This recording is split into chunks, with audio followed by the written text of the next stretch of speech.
কিছুক্ষণ আগে দেখলাম সরকার একটা সিদ্ধান্ত নিয়েছে, যে সিদ্ধান্তটা আসলে অনেক আগে নেওয়া উচিত ছিল। সেটা হচ্ছে 2018 সালের তথাকথিত নির্বাচনে 2018 সালে কোনো নির্বাচন হয়নি, এটা একটা ইত্রামি হয়েছে। রাতের বেলা ব্যালট বাক্স ভরে ফেলে যে ইত্রামিটা হয়েছিল, তখন দায়িত্ব পালন করা 33 জন ডিসি তারা তখন ছিলেন, তারা এখন সম্ভবত যুগ্ম সচিব বা এরকম কিছু, তাদেরকে ওএসডি করা হয়েছে। অনেকগুলো প্রশ্ন আছে এবং অনেকগুলো গুরুত্বপূর্ণ সাজেশনও আছে, আমরা এই আলাপগুলো করতে চাই। বাংলাদেশের ভবিষ্যৎ নির্বাচনী ব্যবস্থায় আমরা যে কাজই করি না কেন, আমরা যদি 2018-কে ডিল না করি তাহলে সেটা অসম্পূর্ণ থেকে যাবে। 14 সালে 24 সালেও বিভৎসবাদী নির্বাচন হয়েছে, কিন্তু কোনোটাই 2018-র সাথে কোনোভাবেই তুলনীয় নয়। বাংলাদেশের নির্বাচন বলে যে লিস্ট কিছু আছে, সেটা সম্পূর্ণ ধ্বংস করা হয়েছিল সেই সময় যারা রিটার্নিং অফিসারের দায়িত্ব পালন করেছেন প্রত্যেকটা জেলার ডিসি, সেই ডিসিদের 64 জনই কেন না সেটা জানি না। এর মধ্যে কি আগে কেউ অন্য কোনো কারণে পদচ্যুত বা ওএসডি হয়েছে আমি জানি না। তাহলে 33 কেন 64 জনের সবাই নন? এটা হলো প্রথম প্রশ্ন। দ্বিতীয় প্রশ্ন হচ্ছে শুধু ওএসডি করে রাখা। এদের যাদের চাকরির বয়স 25 হয়েছে, আমি জানি না কতজনের চাকরির বয়স 25 হয়েছে, তাদেরকে তো তাৎক্ষণিকভাবে বরখাস্ত করা যায়। আর যাদের যায়ও না, আর সবার বিরুদ্ধেই আসলে মামলা করা উচিত, এবং সেটার জন্য যেভাবে হওয়া উচিত। 18-র পরে মামলা বিএনপির পক্ষ থেকে বা অনেক প্রার্থীর পক্ষ থেকে করা হয়েছিল, কিন্তু শেখ হাসিনার কোর্টে এসব মামলার কোনো ভ্যালু ছিল না। এখন সেটা করা উচিত হবে এবং এ থেকে মামলার আওতায় আনতে হবে, এদের শাস্তি দিতে হবে, এদের জেল জরিমানা হতে হবে। এটা হলো একটা দিক। আর একটা গুরুত্বপূর্ণ দিক আছে, খুবই গুরুত্বপূর্ণ দিক, সেটা হচ্ছে ওই সময় দায়িত্ব পালন করা নির্বাচন কমিশন, তথাকথিত নির্বাচন কমিশন। প্রায় বলতাম ওটা নির্বাচন কমিশন ছিল না। আওয়ামী লীগের সময় নির্বাচন কমিশনকে নির্বাচন বিষয়ক মন্ত্রণালয়ে বানিয়ে ফেলিয়েছিল সরকার।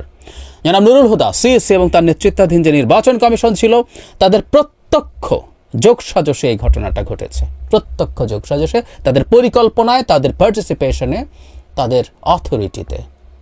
সুতরাং নির্বাচন কমিশনকেও বিচারের আওতায় আনতে হবে। যে কোনো মামলা, সেই মামলা থেকে আসলে ক্রমাগত ধাপে ধাপে ইনভেস্টিগেট করতে করতে সাক্ষ্য প্রমাণের ভিত্তিতে নির্বাচন কমিশন পর্যন্ত পৌঁছা যাবে বলে আমি বিশ্বাস করি। আমাদের হাতে যথেষ্ট পরিমাণ ডেটা আছে,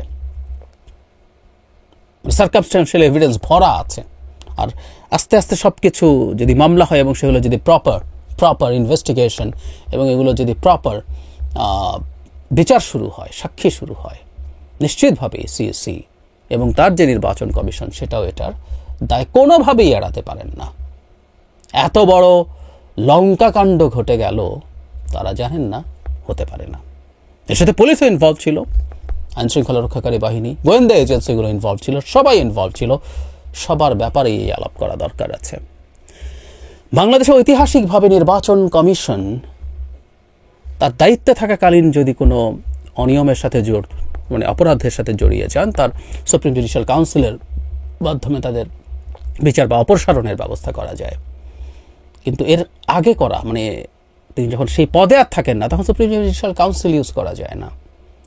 নির্বাচন সংস্কার কমিশনের পক্ষ থেকে আমরা একটা পূর্ণাঙ্গ আইন প্রপোজ করেছি, যার মাধ্যমে এই ধরনের অপরাধও কগনিজেন্সে নেওয়া যাবে। কিন্তু সেটা সরিয়ে রাখি, কিন্তু আমরা নির্বাচনী অপরাধ হিসাবেও যদি আমরা এই রাতে সিলমারাকে আনি, তাতে আমরা সাক্ষ্য প্রমাণের ভিত্তিতে তদন্তের সাপেক্ষে এই কমিশনের পর্যন্ত পৌঁছতে পারবো বলে আমি ধারণা করি, আমি বিশ্বাস করি, খুব সিরিয়াসলি মনে করি সেটা সম্ভব। আরেকটা জিনিস আমি চাই, যেটা আমরা আমাদের নির্বাচন সংস্কার কমিশনের পক্ষ থেকে প্রস্তাব করেছিলাম, সেটা হচ্ছে 2018 সালের এই ইত্রামি নিয়ে, এটা সো কল্ড নির্বাচন, এই ইত্রামি নিয়ে একটা পূর্ণাঙ্গ কমিশন তৈরি করা, যে কমিশনটা দীর্ঘদিন সময় নিয়ে ভালোভাবে মেটিকুলাসলি একটা রিপোর্ট তৈরি করবে, ইনভেস্টিগেট করবে, যার মাধ্যমে যারা জড়িত ছিলেন, রাজনীতিবিদরা জড়িত ছিলেন, নিশ্চিতভাবেই আওয়ামী লীগের লোকজন এবং আওয়ামী লীগের জোটের লোকজন, জাতীয় পার্টি সহ সবাই জড়িত ছিলেন। এর সাথে প্রশাসন জড়িত ছিল, পুলিশ জড়িত ছিল, এজেন্সি জড়িত ছিল, যারা জড়িত ছিলেন তাদের একটা পূর্ণাঙ্গ তদন্ত করে বের করে আনা দরকার। আমরা গুম নিয়ে কমিশন করেছি, বাংলাদেশে ঘটা ঘটনাগুলোর মধ্যে একটা বিভৎস ঘটনা গুম, কোনো সন্দেহ নেই, কিন্তু গুম আসলে একটা উপসর্গ, রোগ না। বাংলাদেশের মূল রোগ হচ্ছে নির্বাচনকে ম্যানিপুলেট করে ক্ষমতায় থাকার চেষ্টা। সুতরাং সেটাই সবার আগে করা উচিত। অন্য দুটো নির্বাচন নিয়ে কমিশন হোক কি না হবে সেটা পরের কথা, কিন্তু 18 সালের নির্বাচন নিয়ে একটা পূর্ণাঙ্গ কমিশন হওয়া দরকার। খুঁজে বের করা দরকার কত রকম লোক কতভাবে এই বিভৎসতার সাথে, ইত্রামির সাথে জড়িত ছিল, সেই ইতরদেরকে খুঁজে খুঁজে বের করা দরকার এবং আজ হোক কাল হোক তাদেরকে বিচারের আওতায় আনা দরকার। সুতরাং সরকার যে পদক্ষেপ নিয়েছে, দেরিতে হলো আমি ওয়েলকাম জানাতে চাই, ওএসডি করা, কিন্তু এতেই থেমে থাকা চলবে না। একজন ডিসিও আই রিপিট চাকরিতে থাকতে পারেন না এবং শাস্তির আওতায় আসতে হবে।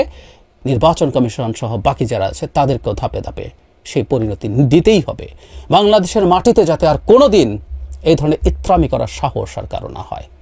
যারা রাষ্ট্রের দায়িত্বে থাকেন, যারা প্রজাতন্ত্রের কর্মচারী, সরকারের উপরে দায় চাপিয়ে দিয়ে শেষ করার কোনো স্কোপ নাই।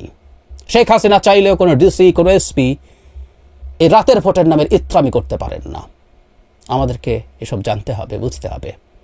প্রত্যেকে আসলে সুবিধা বানানোর জন্য নির্বাচনের আগে আগে ডিসি হতে গেছেন, বেনিফিট পেয়েছেন, রিওয়ার্ডেড হয়েছেন। 18 সালের নির্বাচনের দায়িত্ব পালন করা পুলিশদেরকেও শেখ হাসিনা পদক টদক দিয়ে অনেক কিছু খাতির টাতির করেছেন। সো প্রত্যেককে আসলে এর মধ্যে আনতে হবে, আনতেই হবে।